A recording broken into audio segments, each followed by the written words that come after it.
فاعوذ باللہ من الشیطان الرجیم بسم اللہ الرحمن الرحیم وعن عائشہ قالت کان النبی صلی اللہ علیہ وسلم اذا قام من اللیل یصلی انفتح صلاته برکعتین خفیفتین رواہ مسلم. ایک طرح سے الفاظ کو صحیح کر رہے ہیں ہم.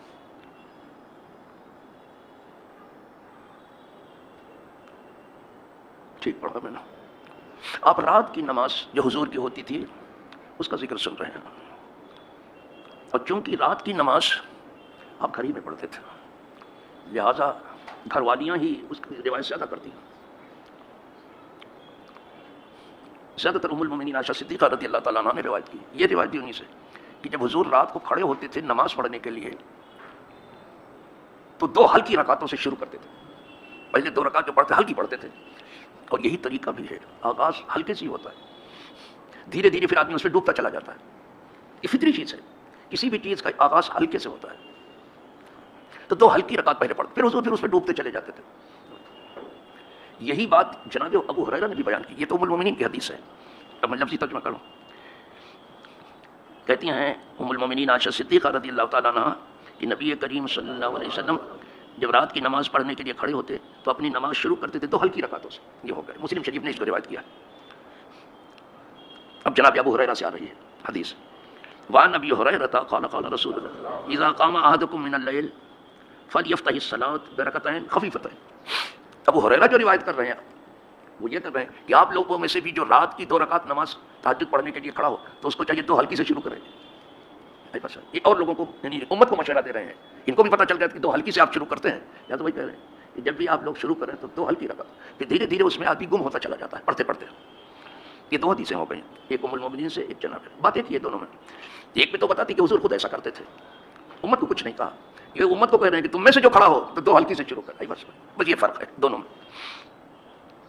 اب تیسری حدیث جو ہے بہت بڑی ہے. یہ سید المفسرین سے ہے, یعنی جناب عبداللہ ابن عباس رضی اللہ تعالیٰ عنہ سے ہے.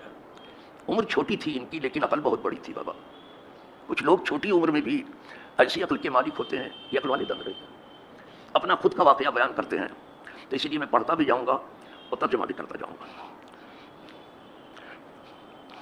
وعن ابن عباس, ابن عباس سے مروی ہے یعنی عبداللہ ابن عباس کہتے ہیں بت عند خالتی میمونہ, میں نے رات گزاری اپنی خالہ میمونہ کے پاس. یہ حضور کی زوجہ محترمہ میں حضرت میمونہ, یہ ان کی خالہ تھی. کہا تو میں اپنے خالہ کے یہاں, چھوٹی عمر تھی نا, تو اپنے خالہ کے یہاں میں نے بھی رات گزاری.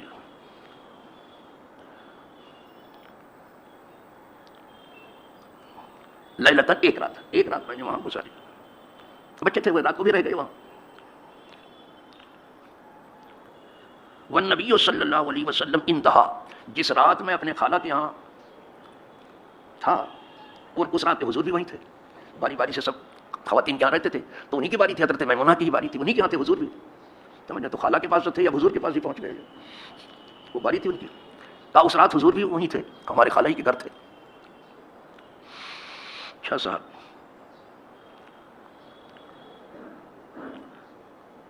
فتحدث رسول اللہ صلی اللہ علیہ وسلم ما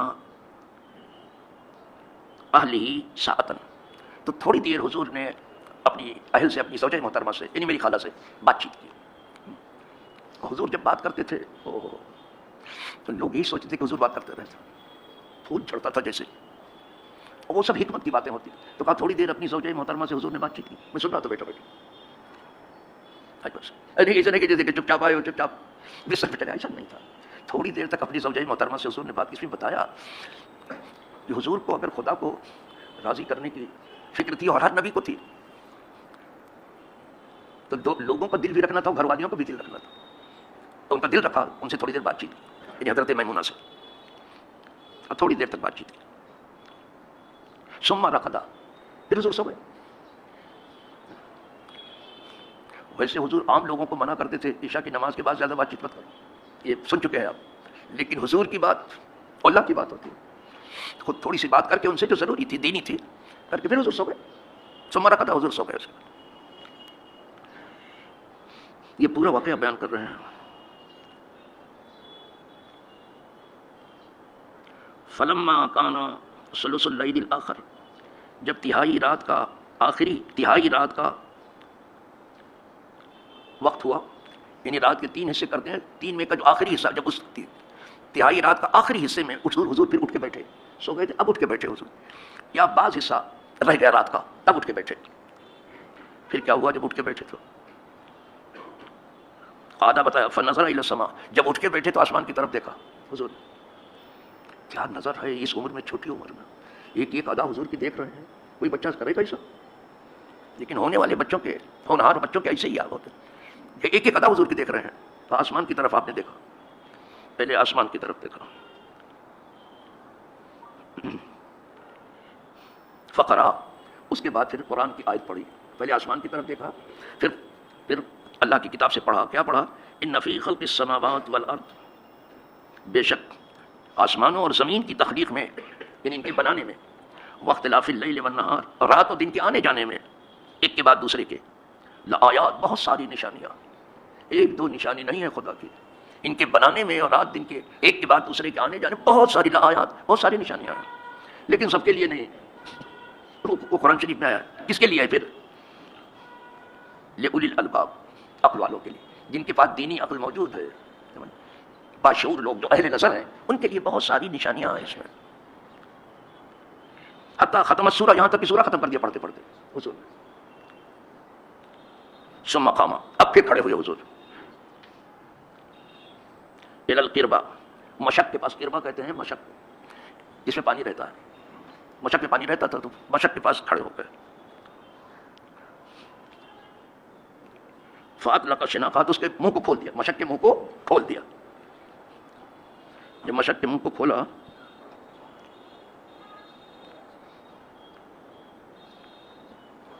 ثم صبا، یہ تو ثم صبا فی الجفۃ، پھر تشت میں اس پانی کو لیا. جب اس مشق کا منہ کھول دیا تو تشت میں، بڑے تشت میں پانی لیا آپ نے. ثم توضا، پھر آپ نے وضو فرمایا. ثم توضا وضوءا،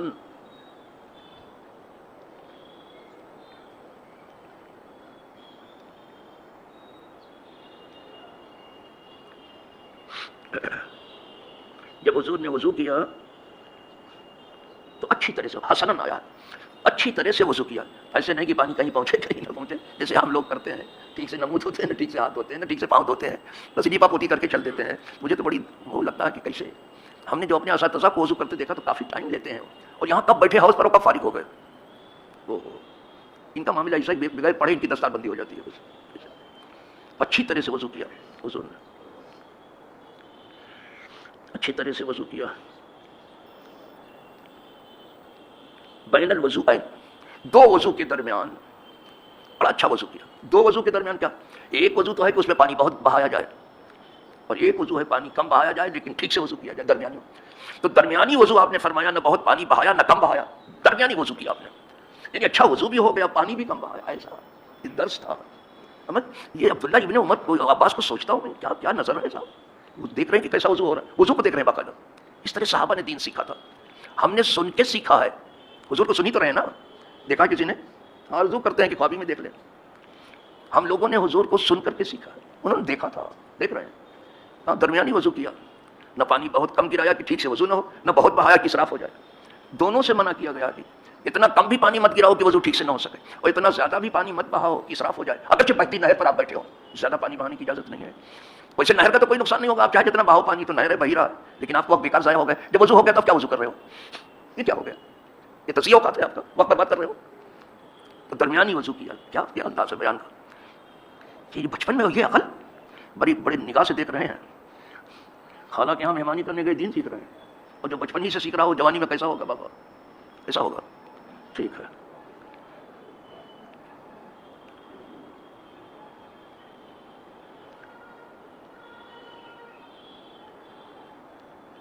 لم یکسر، پانی بہت نہیں بہایا. وقت اب لگا، لیکن بہت کامل وضو کیا آپ نے. فقامہ، اب کھڑے ہوئے نماز پڑھنے کے لیے. وضو ہو گیا، کامل وضو ہو گیا، نہ پانی بہت کم بہایا نہ بہت کم گرایا، سمجھا، ضرورت کے مطابق پانی بہایا، اب نماز کے لیے حضور کھڑے ہو گئے. جب کھڑے ہوئے تو روایت کرتے ہیں فقم تو فصلہ فقامہ فصلہ، تو نماز شروع کر دی. جب نماز شروع کری تو یہ کہتے ہیں کہ میں ابھی تک تو دیکھ رہا تھا، جب حضور کو کھڑے ہوتے دیکھا نماز تو میں بھی جا کے کھڑا ہوا. فقم تو میں بھی کھڑا ہوا جا کر کے. اپنا واقعہ بیان کرتے ہیں. وہ توسع تو میں کھڑا ہوا اور میں نے بھی وضو کیا. فقم تو تب میں کھڑا ہوا ان یساری، حضور کی بائیں طرف. میں بھی کھڑا ہوا، یعنی بستر سے اپنے پہلے کھڑا ہوا. پہلے ہم نے بھی وضو کیا، جیسا حضور کو دیکھا تھا کرتے ہوئے ہم نے بھی وضو کیا، اور پھر جا کے حضور کی بائیں طرف نماز میں کھڑا ہو گیا بغیر پہ ہوئے. حضور نے کسی کو نہ گھر والیوں کو کہا نہ کسی کو کہا، یہ خودے جا کے کھڑے ہو گئے. اٹھے کہا اب حضور پڑھ رہے ہیں تو چلو ہم بھی پڑھیں گے. کھڑے ہو گئے لیکن بائیں طرف کھڑے ہوئے. کھڑا کہاں ہونا چاہیے؟ دائیں طرف. اپنی بات پوری بتا رہے ہیں. کہا میں تو جا کے بائیں طرف کھڑا ہو گیا حضور کے. ان یساری، یسار بائیں کو کہتے ہیں. فاخذا بے اذنی، تو حضور نے میرا کان پکڑا. بچے تھے نا، ان کا کان پکڑا حضور نے. فادارنی ان یمینہ، تو مجھے وہ کان پکڑ کر کے سیدھی طرف لے آئے. بس بہت ہلکے سے، جیسے بچوں کا کان پکڑا جاتا ہے. کوئی سزا نہیں دینی تھی، انعام تھا. لیکن دائنی طرف کھڑا ہونا چاہیے، تو لہٰذا ان کو بائیں طرف سے حضور کان پکڑ کے کہا مجھے کان پکڑ کے لے آئے سیدھی طرف. ویسے بھی یہ تہجد کی نماز ہے، اچھی بات ہے صاحب.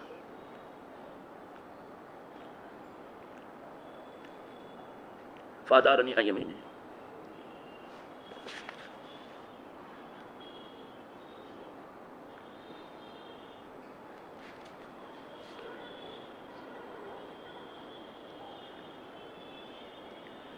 فتنام الصلاۃ ثلاث عشر رکعۃ، تو پوری ہوئی حضور کی نماز 13 رکعت.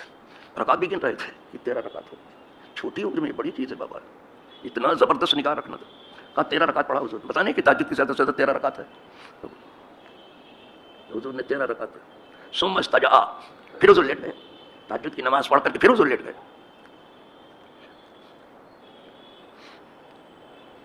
فنام حتی نفخا، یہاں تک کہ سونے کی آواز آنے لگی. جب حضور سوتے تھے تو آواز آتی تھی، جیسے سونے والوں کی آواز آتی. اس کو یہاں دنیا میں کھراٹا بولتے ہیں نا، تو یہ کھراٹا جیسا نہیں ہے، بڑی پیاری آواز آتی تھی حضور کی. لیکن سونے کی آواز آ گئی کہ حضور سو گئے.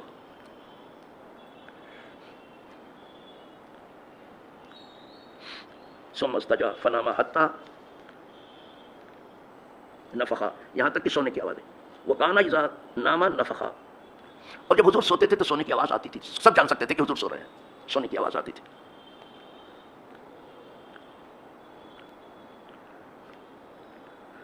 فآذنہ بلال، تو اب اطلاع دینے کے لیے آ گئے بلال. بلال آ گئے اطلاع دینے کے لیے کہ حضور جماعت تیار ہے، اقامت پڑھو. اجازت لینے کے لیے آ گئے.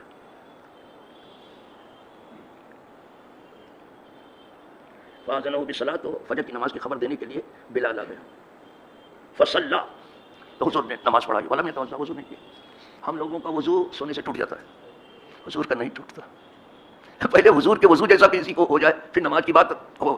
حضور جیسی کسی کی نماز ہو تو وضو جیسا حضور کہا، کسی کو وضو ایسا نہیں ہو سکتا. نہیں ٹوٹتا. وہ سو گئے تھے اور سونے کی آواز بھی آئی لیکن نہیں ٹوٹا. وہ بلال نے خبر دی، حضور چلے گئے نماز پڑھانے. تو پہلے وضو کی برابری کر لو، پھر دوسری بات کرنا، پھر نماز کی کرنا، اور پھر حضور کی برابری. یہ تو بہت دور کی بات ہے، کسی نے سوچا بھی نہیں ہے سوائے کسی احمق کے. احمق ہے اس کا. حضور نے دوسری کوئی وضو نہیں کیا، چلے گئے. وہی وضو تہجد والا. اس لیے کہ حضور فرماتے ہیں میری آنکھیں سوتی ہیں، دل نہیں سوتا. آنکھیں سوتی ہیں، دل جاگتا ہے. وہ سو جائیں تو معراج منامی، وہ جاگے تو خدا سے ہم کلامی. جب حضور سو جاتے تھے تو انہیں جو سوتے میں معراج ہوتی رہتی تھی. حضور ملتے رہتے تھے اپنے رب سے اور جاتے تھے، پھر اللہ سے بات کرتے تھے نماز میں. ان کی بات ہی الگ ہے. اور یہ نہ ادھر ادھر کی بات کرنے والے عجیب و غریب آدمی ہیں. اللہ انہیں عقل صحیح عطا کرے، عقل سلیم عطا کرے. اور کیا کہہ سکتے ہیں. تو کہتے ہیں فصلی ولم یتوضا، حضور نے نماز پڑھائی، نیا وضو نہیں، تازہ وضو نہیں کیا. اچھا یہ تو نماز ہو گئی حضور کی. اور بیان کر رہے ہیں کتنا یاد ہے دادا ان کو. کہتے ہیں وہ کان فی دعائے ہی، اب جب حضور دعا کرنے لگے تو حضور کی دعا میں یہ تھا. وہ دعا بھی یاد کر لیا ہے. کیا حافظہ ہے ان کا. کہا حضور کی جو دعا ہوئی اس کو سنو، کیسی دعا کیا ہے اس وقت جو نماز پڑھی. اس کے بعد جو دعا کی تو کہا حضور کی دعا میں تھا، کان فی دعائے کیا تھا، اللہم اجعل فی قلبی نورا، اے اللہ میرے دل میں نور کر دے. قلب کہتے ہیں دل کو. اسی لیے اعلیٰ حضرت نے قصیدہ نوریہ لکھا ہے. یہ دعا کرتے تھے نماز میں، اے اللہ میرے دل میں نور کر دے، وفی بصری نورا، میری آنکھوں میں نور کر دے، دیکھ رہے ہیں نا یہ دعا چل رہی ہے، وفی سمعی نورا، میرے سماعت میرے کانوں میں بھی نور کر دے، وہاں یمینی نورا، میری سیدھی طرف بھی نور کر دے، وہاں یساری نورا، میری بائیں طرف بھی نور کر دے، وفی فوقی نورا، اور میرے اوپر بھی نور کر دے، وہ تحتی نورا، میرے نیچے بھی نور کر دے۔ ارے کوئی جہت نہیں، یعنی نور اللہ نور کر دے سر بھائی، بس یہ نور کی دعا کر رہے ہیں حضور۔ وہ امامی نورا، اور میرے آگے بھی نور، یہ امام نہیں ہے، یہ امام مانے آگے، میرے آگے بھی نور کر دے، امامی نورا، وہ خلفی نورا، میرے پیچھے بھی نور کر دے۔ اسی لیے حضور پیچھے بھی دیکھتے تھے، سب آگے ہی دیکھتے ہیں، آج تک کوئی پیدا نہیں ہوا کہ پیچھے بھی دیکھے اور داہنی طرف بھی دیکھے، حضور سب طرف دیکھتے تھے۔ کہا یہ نہ سمجھنا کہ میں پیچھے نہیں پیچھے بھی دیکھتا ہوں، کوئی مقابلہ ہے، آنکھ کا بھی مقابلہ نہیں کر سکتے، کان کا بھی مقابلہ نہیں کر سکتے، وہ اپنے ہر جز میں منفرد ہے، ہر ادا میں منفرد ہے، ہر صفت میں منفرد ہے، ان کی ہر ادا نرالی ہے۔ وجعل لی نورا، اور میرے لیے نور کر دے، وزادہ بعضہم، اور بعض نے اتنا اور زیادہ بیان کیا کہ کہتے تھے فی لسانی نورا، میری زبان میں بھی نور کر دے، لسان زبان کو کہتے ہیں، میری زبان میں بھی نور کر دے۔ تو یہ صرف الفاظ نہ تھے، یہ قدرت کہتی تھی اے محبوب تم مانگو ہم دیں گے، وہ مانگتے جاتے تو ملتا جاتا تھا، بابا حکم تھا کہ محبوب مانگو تم ہم دیتے جائیں گے، کہا میری زبان میں بھی نور کر دے۔ بتائیں نہیں اتنا نور مانگا کہ وہ نور اللہ نور ہو گئے، اسی لیے گھر سے نکل گئے کسی کو خبر نہیں ہوئی، اس وقت نوری پیکر میں بالکل تھا، سب کے سامنے سے گئے کسی کو کچھ معلوم۔ فی لسانی نورا، میری زبان پہ بھی نور کر دے، اور بعض نے ذکر کیا واسبی نورا، اور میرے ہر پٹھوں میں بھی نور کر دے، وہ مخی وہ دمی وہ شاری، میرے مغز میں بھی، میرے خون میں بھی، میرے بال میں بھی، اور میری کھال میں بھی، بشری بھی آیا، سب میں نور کر دے، کوئی جو چھوڑا نہیں، سب کے لیے دعا کیا۔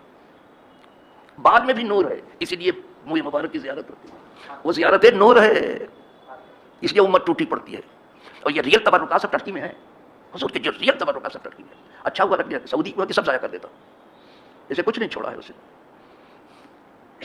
اس کی تمام نقل و حرکت مغرب کے اشارے پر، انا للہ و انا الیہ، مسلمان اسی امتحان میں آئے جیسے پہلے تھے۔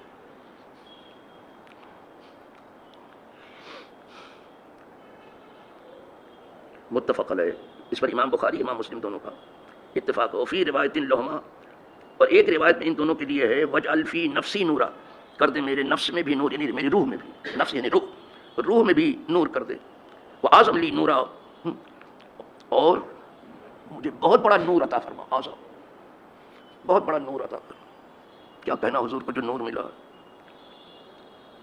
وفی اخری لمسلمین، اللہم آتنی نورا، اللہ مجھے نور عطا فرما۔ تو حضور نے اپنا کوئی جسم کا کوئی حصہ اور پرزہ نہیں چھوڑا جس میں نور کی دعا نہ کی ہو، اور قدرت نے بھی ایسا کیا کہ ادھر مانگا ادھر ملا، بس صرف ہاتھ اٹھانے کی دیر تھی، بس حضور کے صرف ہاتھ اٹھانے کی، ادھر ہاتھ اٹھے ادھر دعا کو، بس سمجھ میں آئی۔ اسی لیے کبھی کبھی حضور ایک دم بالکل نوری پائی کرنا، کوئی نہیں جان سکتا تھا کہ کیا کچھ نہیں ہوتا۔ الحمدللہ رب العالمین، یہاں پہ حدیث آگے پوری ہو گئی ہے، اور یہیں سے حضور کا بے مثل ہونا جو ہے ثابت ہے، انہی کی حدیث سے کہ حضور بے مثل ہے۔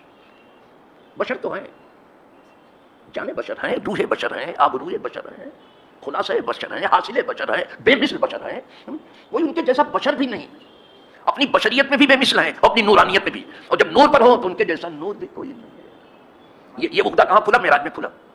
جبریل تو نور ہے نا، جب جبریل سے کہا جبریل آگے چلو، کہا حضور یہاں سے آگے کوئی نہیں جا سکتا، یہاں سے آگے کوئی نہیں جا سکتا، مخلوق کی آخری حد ہے جسے سدرۃ المنتہا کہتے ہیں، تو عالم روح نور بھی پیچھے رہے، عالم بشر زمین پر پیچھے رہ گیا، معراج میں عالم نور جو ہے سدرۃ المنتہا تک پہنچ رک گیا، حضور نور العلی نور میں داخل ہو گئے، اکیلے تھے وہاں کھل گیا کہ اپنی بشریت میں بھی ممتاز ہے، اپنی نورانیت میں۔ حضور ایسے بشر ہیں کہ ان کے جیسا کوئی بشر نہیں، اور ایسے نور ہیں کہ ان کے جیسا کسی کا نور نہیں، یہ عقیدہ یہیں سے مل گیا، بس